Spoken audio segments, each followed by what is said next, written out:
My mama's garden was ugly.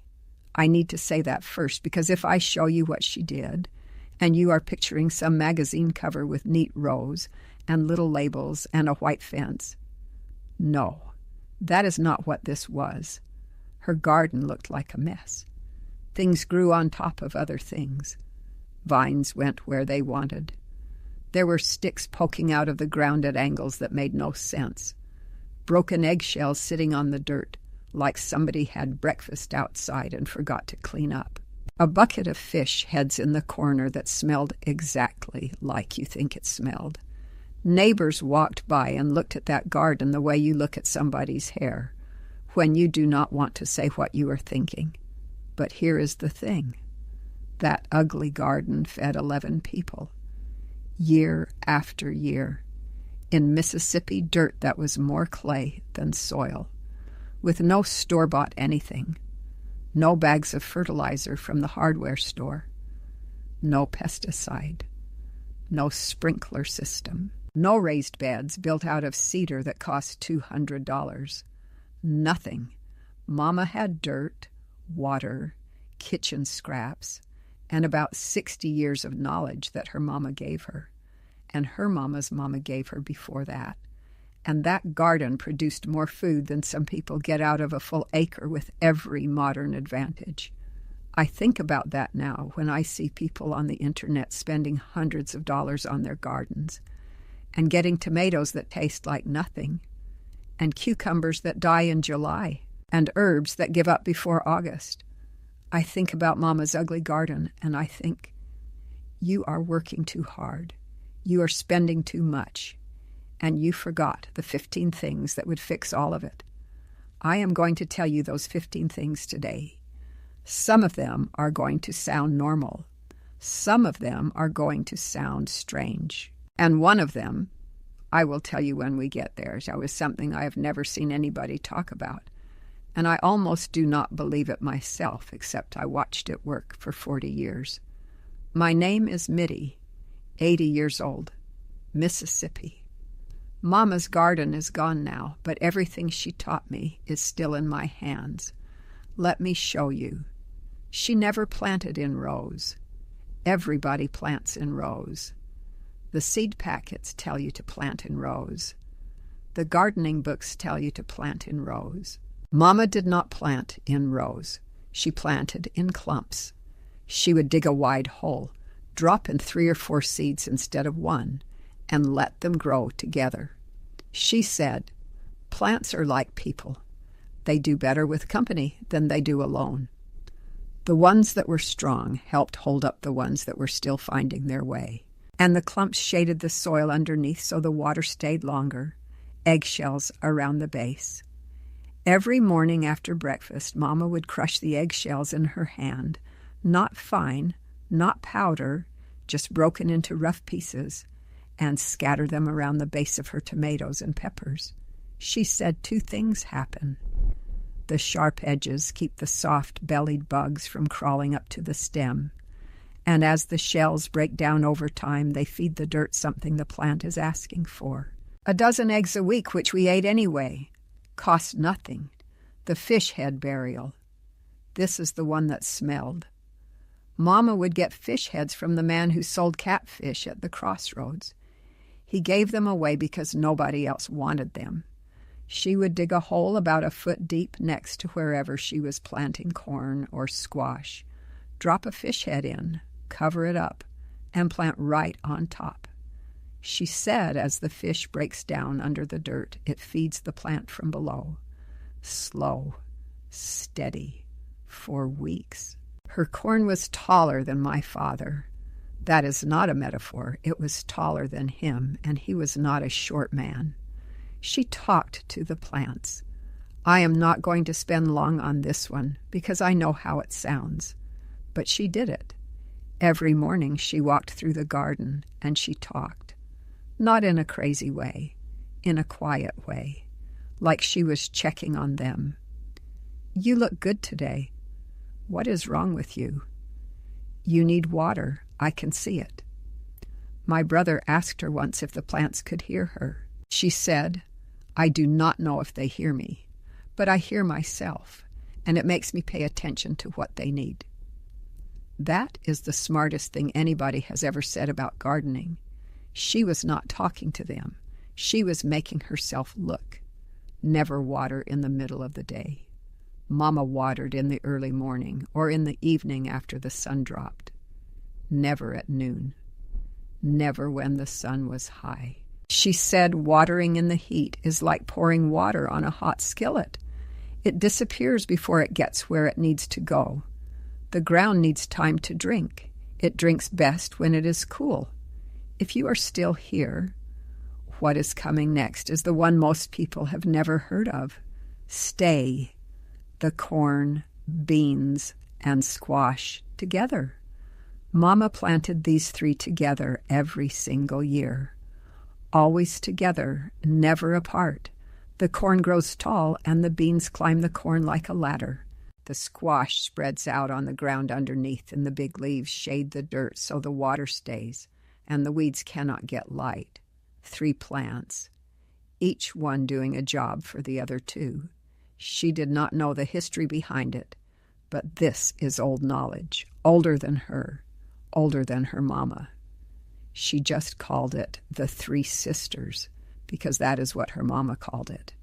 The vinegar weed killer. Same bottle. Same dark vinegar sitting on my counter with no label. Mama would mix it with water, about half and half, and pour it on the weeds growing between the rows. Not on the plants, on the weeds. The vinegar burns them down to the root. Takes about 2 days. The weeds go brown and shrivel and do not come back for weeks. She would do this once a month and spend the rest of the time not pulling weeds, while the neighbors were on their knees every Saturday. Coffee grounds in the soil.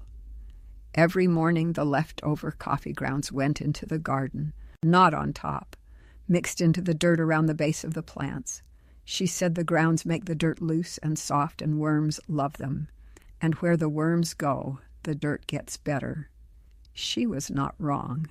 The spot in her garden where the coffee grounds went the most was the darkest, richest, softest dirt in the whole yard. You could push your finger into it up to your knuckle without trying. She saved every seed. Mama never bought seeds more than once. At the end of every season, she would let a few tomatoes go overripe on the vine. She would let the peppers dry on the plant. She would let the beans hang until the pods turned brown and rattled when you shook them. Then she would collect the seeds, dry them on a piece of newspaper on the porch for a week, and put them in envelopes. She had envelopes in a shoebox in the closet that went back years. Some had dates on them. Some just said tomato, the good one. A packet of seeds at the store cost $3 to $4. Mama spent that once, maybe 20 years earlier. Every year after that, free, forever. The marigold border. Every edge of Mama's garden had marigolds. Not because they were pretty. She did not care about pretty. She said the marigolds keep certain bugs away. Something about the smell. The bugs that eat tomato leaves, and the bugs that chew on squash. They do not like marigolds. So Mama put them at every border, like little guards. A packet of marigold seeds costs about $1. $1 to protect a whole garden. She said, "That is the cheapest security guard I ever hired." Before I go on, if somebody in your family gardens and is spending money on things that are not working, share this. This knowledge moved through dirt and hands, not through stores. The broken pot watering trick. This one I have never seen anybody else do. Mama would take an old clay pot, broken, cracked, the kind most people throw away, and bury it in the ground next to her thirstiest plants, with just the rim sticking up above the dirt. She would fill the pot with water. The water would seep out slowly through the cracks in the clay, directly into the soil, right at the root level, all day, slow, steady, like a drip that never stops. She did not have a drip irrigation system. She had a broken pot. And it worked better than most of what the garden store sells for $40. Wood ash from the stove. We had a wood stove. Every few days, Mama would take the cooled ash out and scatter it in the garden. Not thick, thin, like dusting. She said the ash gives back to the dirt what the fire took out of the wood. The wood came from a tree. The tree grew in the dirt. The ash goes back to the dirt. She called it closing the circle. She also said it keeps certain slugs away, but I never verified that. I just know her garden did not have a slug problem, and mine does when I forget the ash. She never pulled a weed with seeds on it, if a weed had already gone to seed. If it had those little puffs or pods or dry flowers at the top, she would not pull it. She would cut it at the base and leave the top in a bucket. She said if you pull a weed with seeds and shake it even a little, you just planted 500 more weeds. Cut it. Bag it, burn it, but do not shake it over your garden. Planting by the moon. Mama planted root vegetables when the moon was getting smaller, and everything else when the moon was getting bigger. I asked her why. She said, when the moon pulls the water up, plant what grows up. When the moon lets the water go down, plant what grows down. I do not know if the moon pulls water. I do not know if this is real. What I know is Mama did it for 60 years, and her garden outproduced everybody else's on the road. Could be the moon, could be everything else she did, but she believed it, and she was not a woman who believed in things that did not work. She rested the dirt. Every year, Mama would let one section of the garden sit, nothing planted. She would throw kitchen scraps on it, cover it with leaves, and leave it alone for a whole season.